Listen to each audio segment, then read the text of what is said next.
आज से तकरीबन 3000 साल कबल मिस्र पर एक जालिम बादशाह फिरौन की हुकूमत थी। उसने खुदाई का दावा भी कर रखा था। फिरौन निहायत ही बदकिरदार और जालिम तरीन शख्स था। फिरौन ने अपनी रियाया को हुक्म दिया था कि वो इसके आगे सजदा करे, और जो कोई इसे सजदा करने से इनकार करता वो इस पर जुल्म करता, यहां तक कि उसे कत्ल करवा देता। इस जमाने में अल्लाह ने अपने सच्चे पैगंबर हजरत मूसा अलैहिस्सलाम को माबूस किया, जिन्होंने बनी इसराइल को अल्लाह की तरफ दावत दी और उन्हें झूठे खुदा की इबादत से बाज आने की हिदायत की। लिहाजा खुद फिरौन के महल में मौजूद एक खातून ने मूसा अलैहिस्सलाम के दीन को कबूल कर लिया और इस लाशरीक अल्लाह पर ईमान ले आए।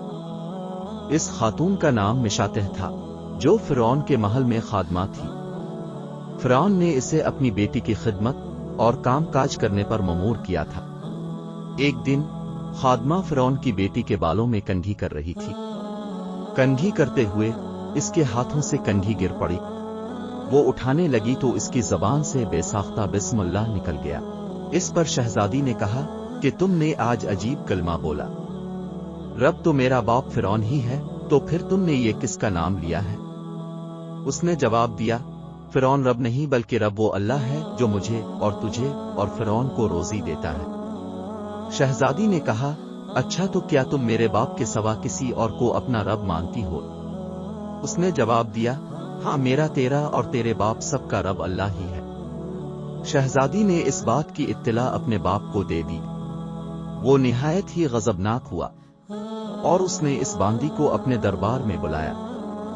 जब वो हाजिर हुई तो फिरौन ने पूछा, क्या तुमने मेरे सिवा किसी और को अपना रब मान लिया है? खादमा ने साफ कह दिया कि मैं तुम्हें खुदा नहीं मान सकती, मेरा और तेरा रब अल्लाह ही है। जवाब सुनकर फिरौन हैरत ज़दा रह गया। इसे इतनी इस्तिकामत और जुर्रत भरे जवाब की उम्मीद न थी। फिरौन ने कहा, इस औरत को ऐसी इबरतनाक सजा देनी चाहिए कि इस तरह की जुर्रत दोबारा किसी शख्स को ना हो। इससे पता था कि ये औरत अपने बच्चों से बेपन्ना मोहब्बत रखती है। लिहाजा फिरौन ने खादमा के बच्चों को इस दरबार में लाने का हुक्म दिया। फिर फिरौन ने सिपाहियों को हुक्म दिया कि एक बड़ी देग में तेल गर्म किया जाए। जब ये देग खूब तप गई तो फिरौन ने हुक्म दिया कि इस औरत के तमाम बच्चों को एक एक करके इस खोलते हुए तेल में डाल दिया जाए। फिरौन का हुक्म सुनते ही इस औरत के आंखों के सामने अंधेरा छा गया। खादमा ने निहायत ही सब्र और हिम्मत से काम लिया। सिपाहियों ने इस खादमा के एक बच्चे को पकड़ा और उसे घसीटते हुए ले जाने लगे।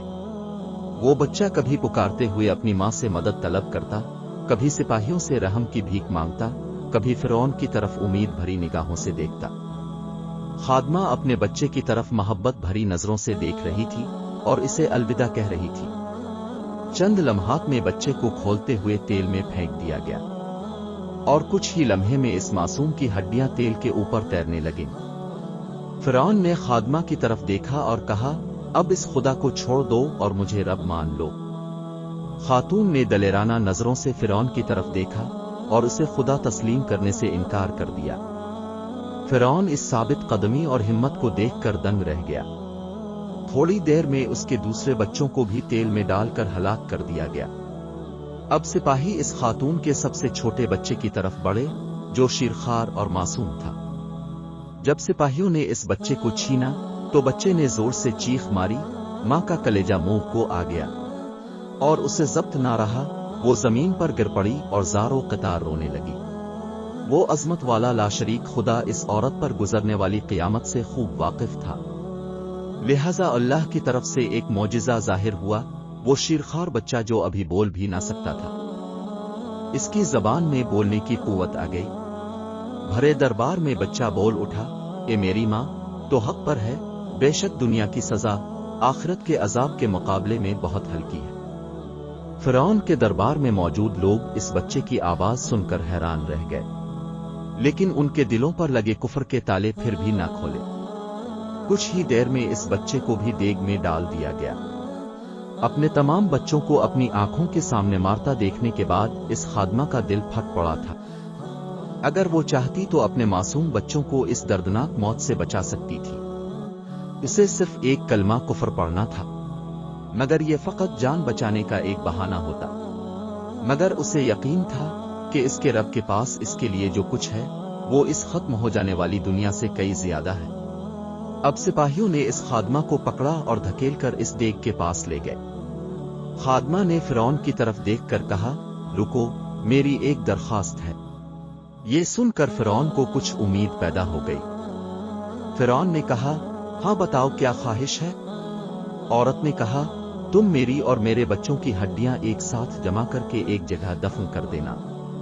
फिर इसने अपनी आंखें बंद कर ली और उसे भी देग में फेंक दिया गया।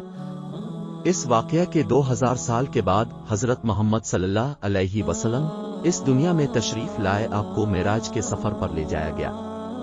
मेराज की रात जब नबी सल्लल्लाहु अलैहि वसल्लम बुर्राक पर सवार होकर बैत अल मक़दस पहुंचे तो आपको मिस्र की तरफ से एक खुशबू आने लगी। हुजूर ने जिब्राइल से पूछा, ए जिब्राइल, ये कितनी अच्छी खुशबू आ रही है, ये खुशबू कैसी है?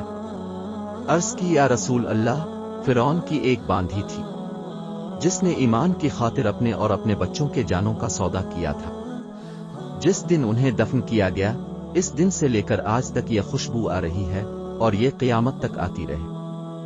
तो ये थी आज की वीडियो। अगर अच्छी लगी हो तो लाइक करें और दोस्तों के साथ लाजमी शेयर करें। शुक्रिया।